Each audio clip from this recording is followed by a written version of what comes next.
Sobat investor, apa kabar Anda hari ini? Saya Yanto Kusdiantono, redaktur pelaksana idxchannel.com, akan menemani Anda pada di editorial. Presiden Prabowo Subianto secara resmi menerima undangan untuk mengunjungi Federasi Rusia pada pekan ini. Rencananya, Prabowo akan bertolak menuju Rusia pada 19 Juni mendatang.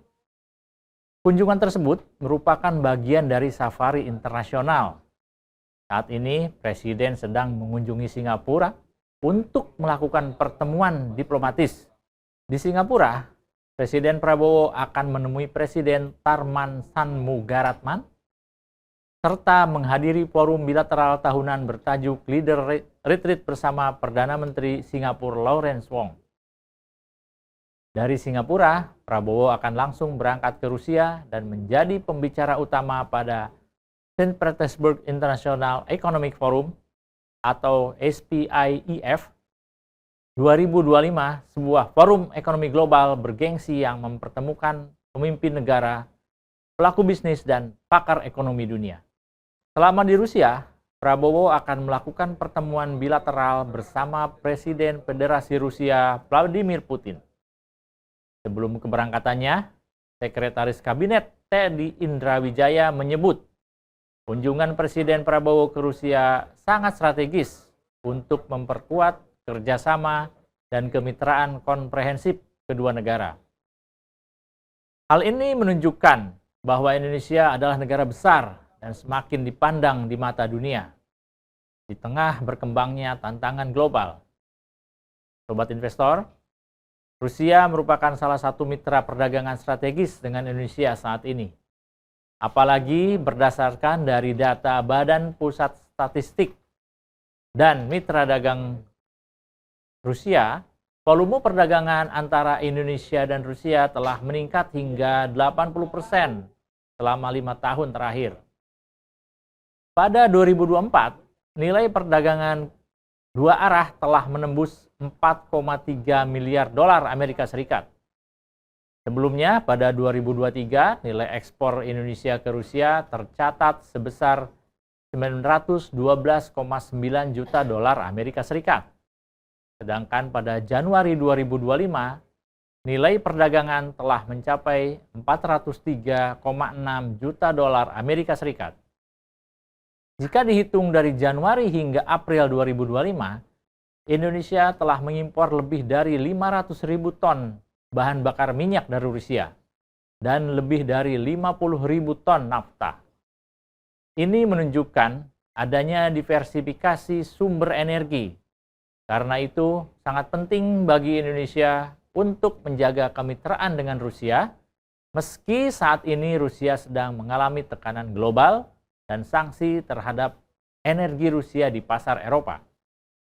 Kunjungan ini setidaknya juga meningkatkan peluang untuk membangun kerjasama Free Trade Area atau FTA antara kedua negara. Dengan adanya FTA, maka Indonesia berpeluang meningkatkan katalis percepatan ekspor non-migas, terutama komoditas unggulan seperti kelapa sawit, kopi, karet, dan elektronik. Sobat investor, lawatan ke Rusia merupakan penegasan jalur diplomasi multilateral Indonesia. Ajang ini harus bisa kita manfaatkan untuk menjajaki peluang strategis dari berbagai poros kekuatan dunia, tak hanya bergantung pada poros barat yang dipimpin Amerika Serikat. Dengan begitu, potensi peningkatan kerjasama ekonomi dengan Rusia akan terbuka lebar, terutama di sektor komoditas, energi, infrastruktur, dan teknologi. Forum Bisnis Indonesia dan Rusia yang terlaksana di Moskow pada April lalu telah menjadi katalis bagi terjalinnya kerjasama di bidang pertahanan, pangan, pupuk, hingga pendidikan dan teknologi.